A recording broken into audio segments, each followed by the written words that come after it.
Imaginez, vous êtes à Paris. Nous sommes un soir d'un vendredi du mois de juillet 1633. Paris est sale. Vous rentrez chez vous et nettoyez vos bottes crottées de la boue acide de la capitale. Fatigué, vous partez vous coucher. Mais le sommeil ne vient pas. Il fait chaud, anormalement chaud. Même pour ce mois de juillet. Les cris des badauds hurlant dans les rues ne vous aident pas à trouver les bras de Morphée. Sans doute une bagarre d'ivrogne. Il faut attendre que ça passe. En attendant, vous plaquez votre oreiller sur vos oreilles pour faire taire les voix. Le sommeil commence à vous gagner. Quand soudain...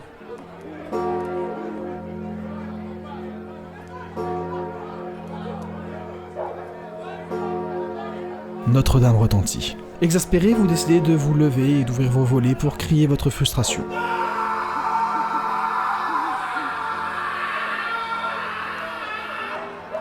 Mais là, la réalité vous frappe à l'estomac.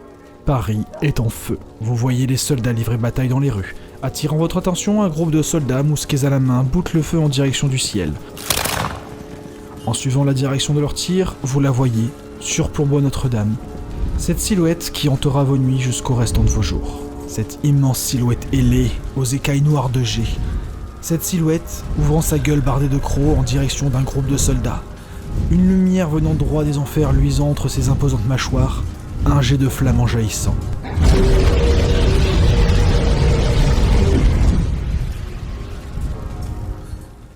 Imaginez, vous êtes à Paris. Nous sommes au soir d'un vendredi du mois de juillet 1633. Paris est ravagé par un dragon. Le paradoxe de la perfection, c'est qu'on ne l'atteint jamais. Même quand on croit pouvoir la toucher du doigt, elle est toujours inaccessible. Il y en a qui lisent Guerre et Paix et n'y voient en définitive qu'un simple fait divers. D'autres lisent l'inscription sur l'emballage d'un chewing-gum et y découvrent les secrets de l'univers. Les Lames du Cardinal, c'est une série de romans écrits par l'auteur français Pierre Pével, publiée entre 2007 et 2010.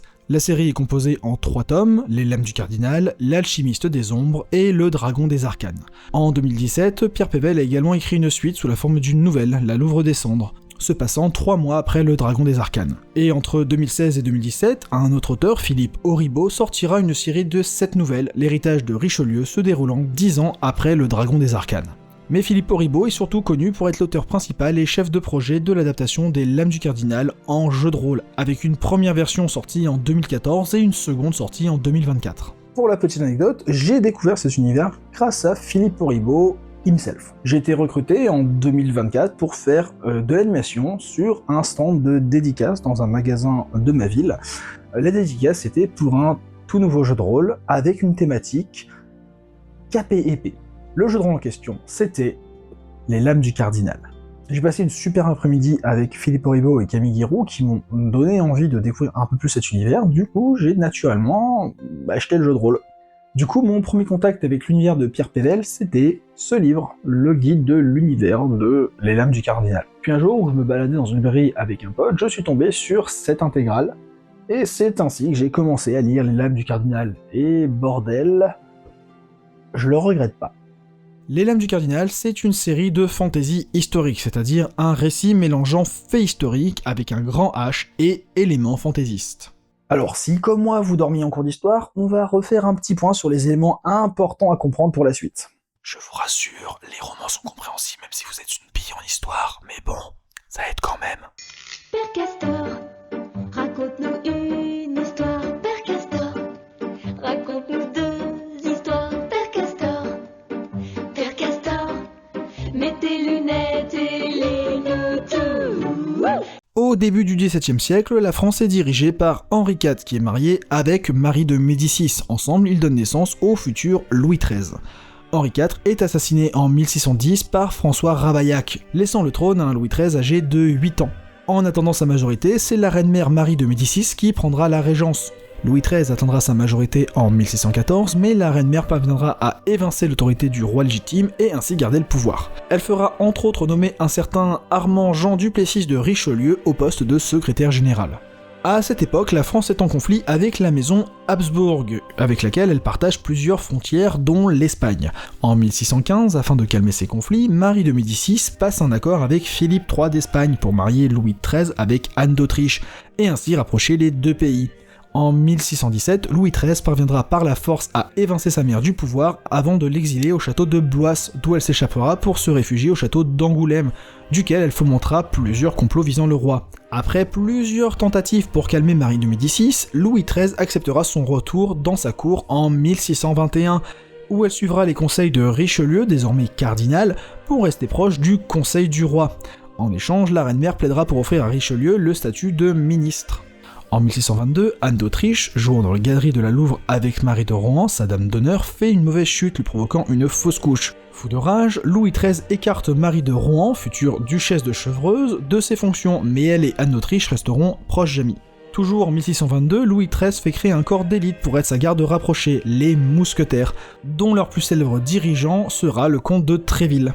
En 1624, le cardinal de Richelieu deviendra le principal ministre de Louis XIII. En 1626, Louis XIII autorisera le cardinal à créer sa propre garde rapprochée, la Compagnie des gardes du cardinal. Le cardinal étant assez peu populaire, de réguliers conflits éclatent entre la garde du cardinal et les mousquetaires du roi. En 1627, le cardinal de Richelieu fait interdire la pratique de duels, ce qui fait bien chier la noblesse.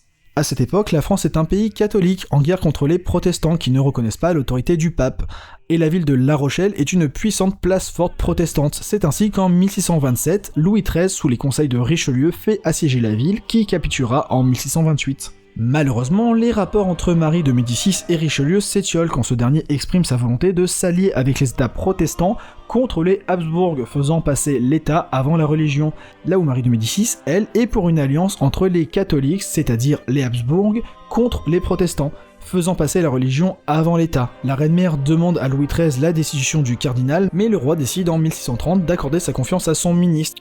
Marie de Médicis, refusant toute tentative d'apaisement, fut exilée à Compiègne, duquel elle fuira pour Bruxelles, où elle continuera de comploter contre le cardinal de Richelieu. En parallèle, plusieurs tensions entre Louis XIII et Charles IV de Lorraine amènent à de nombreuses campagnes d'invasion de la Lorraine par la France, dont la plus importante est celle de 1633, rapprochant les frontières françaises des frontières du Saint-Empire germanique sous la domination des Habsbourg.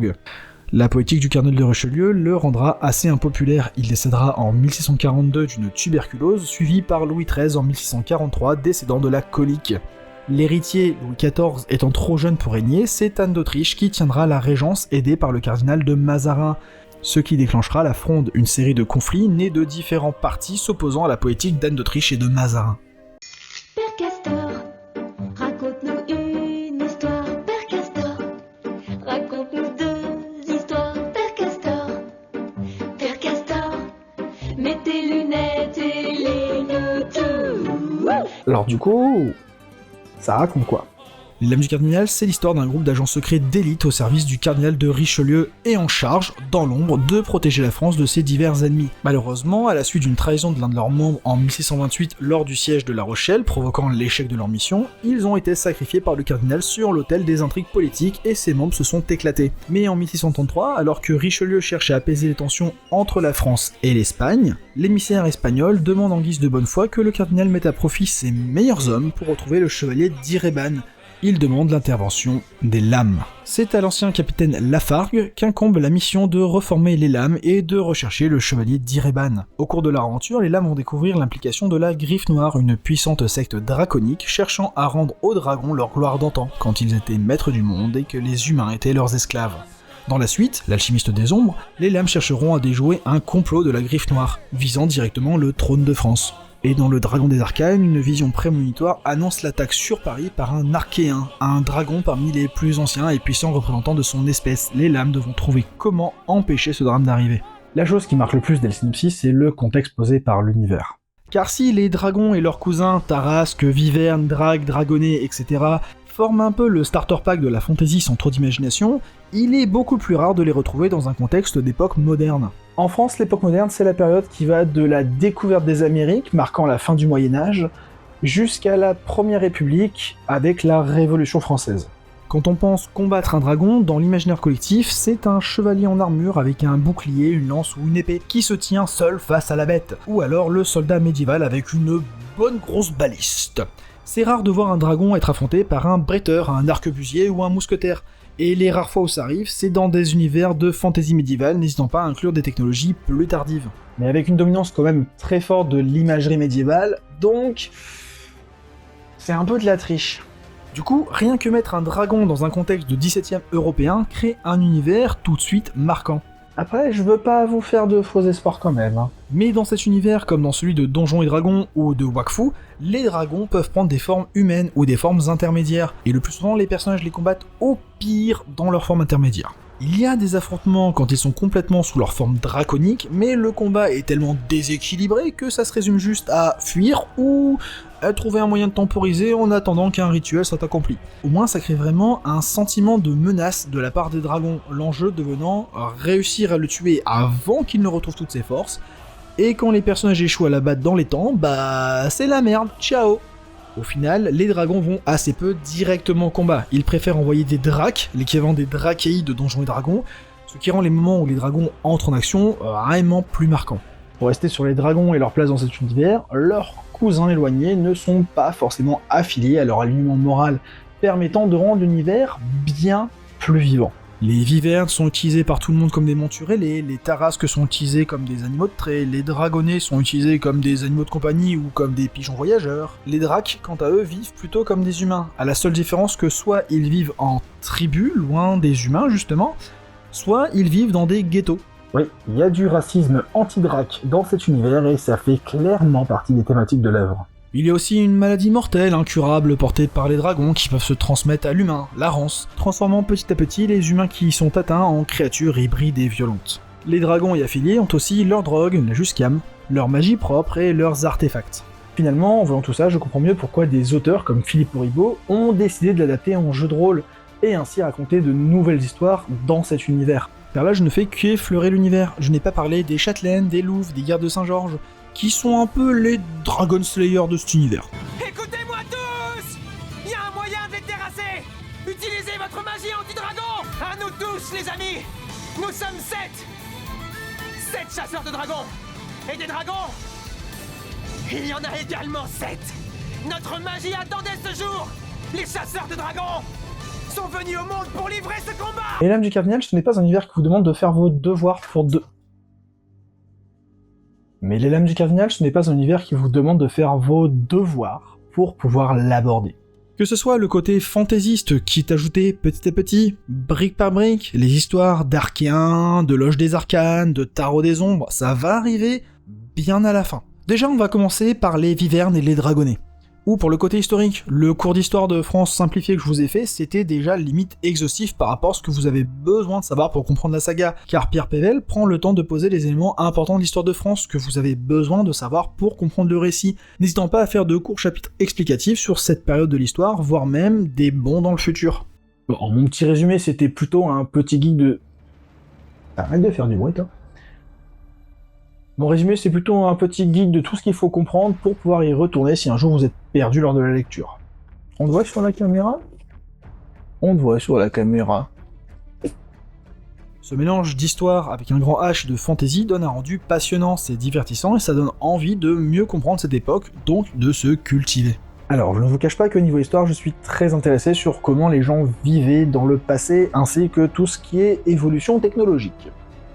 Mais alors, tout ce qui est dynastie, royauté, affaires mondaines, affaires politiques, etc., ça m'emmerde d'une force. Et finalement, avec les Lames du Cardinal, j'ai commencé à trouver ça plutôt intéressant à suivre. Il y a pas mal de trucs à reprendre pour faire, je sais pas moi, du jeu de rôle. Après, c'est un peu telenovelas, hein. Pour dire, rien que pour pouvoir faire des parties du jeu de rôle et Lames du Cardinal, j'ai commencé à m'intéresser à l'histoire de ma propre ville, Lille, car j'aimerais faire une campagne à l'époque de la conquête de Lille par Louis XIV, ou plus précisément après la construction de la citadelle Vauban. J'ai donc commencé à regrouper des livres sur le sujet, à aller voir des lieux historiques de ma ville, et le meilleur truc pour le rôliste que je suis, le musée des Beaux-Arts de Lille a mis en accès gratuit une numérisation 3D du plan relief de Lille tel qu'il était à la fin du XVIIe siècle, et le site de la citadelle de Lille a mis à disposition une visite à 360 degrés de l'intérieur de la caserne militaire. Ça, c'est trop cool. Car oui, avant Louis XIV, une grosse partie du nord de la France n'était pas française, ce qui donne un de mes moments préférés des Lames du Cardinal. Les Lames partent de Paris pour aller en Espagne. Et là, l'un des personnages demande s'ils sont arrivés en Espagne, ce à quoi son camarade lui répond que oui, ils ont dépassé Amiens, cette zone étant espagnole à l'époque. En parlant de ville, faut bien en parler. Paris.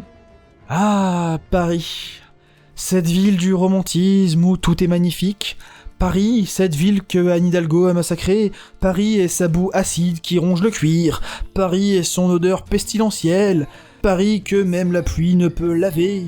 Oui, en fait, Paris a toujours été une ville de merde idéalisée par des gens nostalgiques d'une époque qui n'a jamais existé.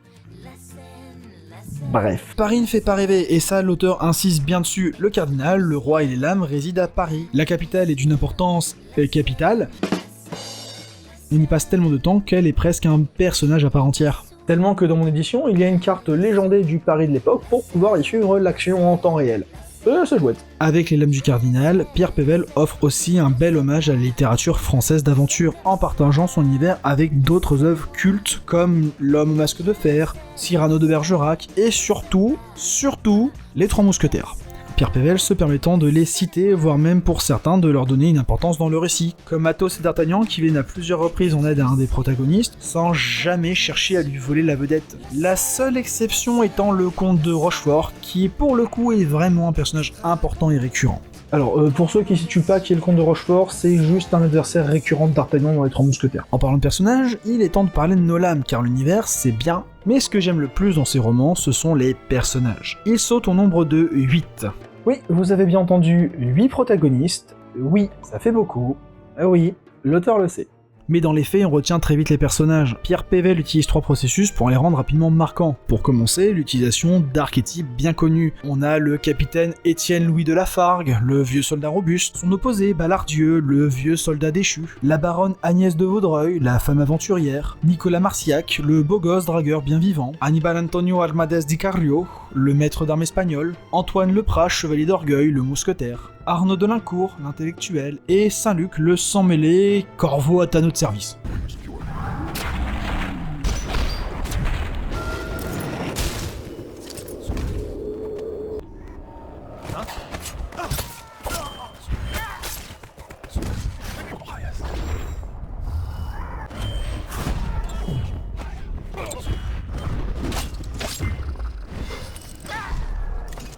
Ensuite, ils soignent leur première apparition pour la rendre mémorable, et fait qu'en une seule scène, on comprend qui est le personnage. Et pour finir, le plus important, l'utilisation de mots-clés à chaque intervention des personnages. Faudrait mettre un compteur de toutes les fois où le récit nous rappelle que Lafargue est capitaine, que Agnès est baronne, que Marciac est gascon, que Almadès est espagnol, que Lepras est mousquetaire. Et surtout Saint-Luc et ses putains de bécycles rouges. Après, c'est trop classe, hein. Ça lui donne un flow à la Alucard. Évidemment, les personnages ne s'arrêtent pas à leurs archétypes, et plus le récit avance, plus ils vont gagner en profondeur, de la même manière que le récit gagne en noirceur. Lafargue cache des secrets qui détruiraient l'unicité des lames s'ils venaient être dévoilés. Ballardieu se sait être devenu inutile et cherche à ne pas handicaper les lames. Agnès Marciac et Lincourt hésitent entre l'égoïsme et l'altruisme. Lepras, se sachant condamné par la ronce, cherche à savoir comment il veut mourir, comme une lame ou comme un mousquetaire. Saint-Luc est volontairement plus énigmatique, dû à son sang de sang mêlé le faisant avoir une logique que ni Drac ni humain ne peuvent comprendre. Et Almadès parle pas beaucoup. Non, en vrai, Almadès marque pour moi l'un des défauts de la trilogie. L'écriture des personnages est assez inégale.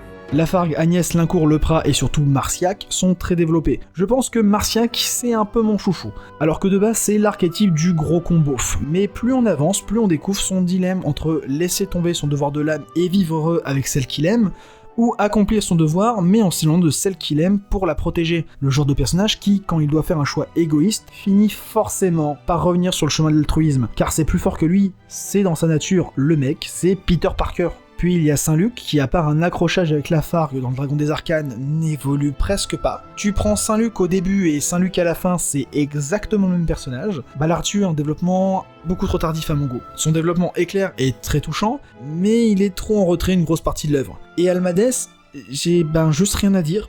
Du début à la fin, on ne sait presque rien du personnage, il a le droit à l'un des échanges les plus drôles de la saga, il a de très beaux combats et une scène très émouvante, mais en termes de développement de personnage, y a rien. En soi, l'équipe est vraiment cool à suivre. Ils ont une bonne alchimie, un petit peu conflit de temps en temps, donc ça c'est cool. Et même les personnages les moins développés, je me suis surpris à les aimer. Profondément les aimer. Je sais que pas mal de personnes peuvent être rebutées par la lecture de romans, mais je pense que les Lames du Cardinal peuvent sans problème être conseillées à quelqu'un ayant du mal avec la littérature. Déjà car Pierre Pével a un style d'écriture qui le rend assez fluide et précis. Il ne se perd pas dans de longues descriptions, mais décrit quand même suffisamment pour nous aider à visualiser ce qu'il cherche à raconter. Il ne va pas non plus partir dans de la surenchère de mots compliqués ou de synonymes. Pierre Pével cherche à raconter une bonne histoire, pas à faire une démonstration pédante de sa plume. Ça le rend tout de suite très accessible et agréable à lire. Mais en plus de cela, les Lames du Cardinal a un style très feuilletonnant, je dirais même très télévisuel. On passe très rapidement d'une courte scène à l'autre, les chapitres n'étant jamais très longs. Si vous... Qu'est-ce qu'il y a, mon grand? Qu'est-ce qu'il y a? Qu'est-ce qu'il y a? Allez, viens faire un câlin. Allez, ronron au chat. Tu tapes pas le micro. Non, tu te frottes pas sur le micro. Voilà, ça fera des vues. Il y a un chat à la caméra. Ça fera des vues. Mouah. Non, tu veux pas rester? Mais tu restes dans le champ de la caméra, hein. C'est bien. Si vous êtes incapable de faire des grosses sessions de lecture, c'est pas grave, parce que un chapitre des Lames du Cardinal, ça se lit peut-être en 5, 10 minutes. Et je dis ça alors que je suis quelqu'un qui lit très lentement. C'est tellement télévisuel comme structure que ça serait très très simple à adapter en film ou en série. On sait d'ailleurs que l'éditeur a cédé les droits en 2014 pour une adaptation, mais pour le moment, c'est sans nouvelle. À la base, je ne voulais lire et traiter que la trilogie principale. Mais j'ai tellement aimé que j'ai été lire toutes les suites. Du coup, on va en parler un petit peu. Pour La Louve des Cendres, c'est une courte nouvelle qui se passe 3 mois après la fin de la trilogie. On y suit les Châtelaines, un groupe de religieuses spécialisées dans la chasse aux dragons, qui se retrouvent confrontées à une prophétie annonçant la naissance de leur pire ennemi, la Louve des Cendres. Et cette prophétie, c'est pour maintenant. C'est une aventure assez chouette à suivre, ça rajoute du lore, ce qui est plutôt cool, mais c'est un peu frustrant parce que la fin est abrupte et toutes les intrigues ouvertes le restent. En gros, ça peut être sympa d'imaginer des suites, hein. Je dis ça, je dis rien, mais en l'état, c'est juste frustrant. L'héritage de Richelieu, c'est la suite écrite par Philippe Auribeau, se passant 10 ans après la trilogie. Les lames se sont de nouveau dispersées, mais cette fois définitivement. Or, les lames sont une arme trop importante pour le cardinal de Richelieu, qui décide de créer une nouvelle génération de lames sous la direction de Clément Lefebvre. À la mort de Richelieu, le cardinal de Mazarin prend sa place et décide de dissoudre les lames. Malheureusement, la France est menacée par un étrange trafic de juscam, et pour le stopper, le cardinal de Mazarin n'a qu'une seule possibilité, reformer les lames. En utilisant la menace. Faut croire que la fille de putrice avec la soutane rouge. On y suit donc une nouvelle équipe composée du capitaine Clément Lefebvre, un vieux soldat refusant de se soumettre au cardinal de Mazarin, mais voulant aider ses camarades et le bien commun, malgré son corps déclinant. Thibault Levance, dit l'architecte, le cerveau du groupe spécialisé dans les conceptions de plans et dans les déguisements. Dacral, un drac rouge spécialisé dans le tir à longue distance. Gribouge, un ancien moine adepte de la torture physique et psychologique, des explosifs et de la magie interdite. Si le mec n'avait pas un sens moral qui le fait rester du côté du bien, il serait clairement devenu un tueur en série. Premier degré, pendant tout le récit, je ne savais pas si j'aimais le personnage ou si je le détestais. Finalement, je l'adore, hein. C'est clairement mon personnage préféré avec Marciac, et en plus il porte aussi des bésicles comme Saint-Luc, qui donne un super style à Alucard, mais lui il les perd ou les casse tout le temps, donc c'est plutôt un running gag. Et pour finir, il y a la fratrie Orville, avec Simon et Eleanor, les deux petits nouveaux recrutés pour leurs compétences martiales, leur capacité à travailler en équipe et leur débrouillardise.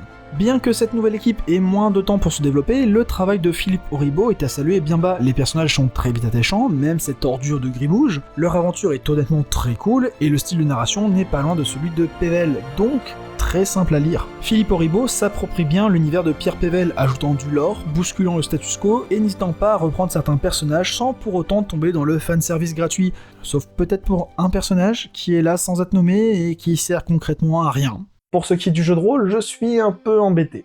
Au niveau de l'univers, ça rajoute énormément de choses, ce qui est très cool. Plus de sociétés secrètes, d'artefacts draconiques, de cousins des dragons, ça nous raconte l'avenir de cet univers entre 1644 et 1653, où les lames se sont de nouveau reformées durant la Fronde. Le système est assez original, reposant non pas sur des lancers de dés, mais sur un jeu de tarot, avec un accent très fort porté sur le narratif. J'adore que le jeu propose un système de combat qui se dispute autour d'un jeu de cartes stratégique, où joueurs et MJ vont utiliser des cartes d'attaque et de défense tout en décrivant les actions de leurs personnages. Il y a même des aides de jeu qui proposent des descriptions d'actions offensives et défensives pour chacune des cartes, au cas où tu n'as pas d'idée de comment décrire ton action, surtout que le jeu essaye le plus possible d'utiliser du vrai vocabulaire d'escrime, ce qui me fait très plaisir. Globalement, le système a l'air assez cool, mais En fait, j'ai encore jamais réussi à lancer cette partie. Donc en pratique, je sais pas ce qu'il vaut. Je me dis une partie, mais le jeu propose plusieurs systèmes selon la complexité que l'on recherche. Selon si on veut juste un truc très narratif sans prise de tête, ou un jeu un peu plus stratégique sans devenir du tabletop pour autant. Et il y a encore plein de mécaniques qui ont l'air très intéressantes, comme celle des arcanes. Vraiment, j'ai hâte de pouvoir trouver le temps et le groupe pour pouvoir tester un jour. En bref, tout ça pour dire que si vous cherchez un univers mi-espionnage, mi-aventure de KPDP, mi-fantaisiste, mi-historique, les Lames du Cardinal, que ce soit la saga de Pierre Pével ou les œuvres de Philippe Auribeau, eh ben ça pourrait vraiment vous plaire. Sur ce, à plus. Bon, puisque nous sommes ici, tu veux pas essayer? Non, peut-être. Écoute, si c'est moi qui prends les rênes, je pense pas que je le ferai bien. Et si c'est moi qui prends les rênes?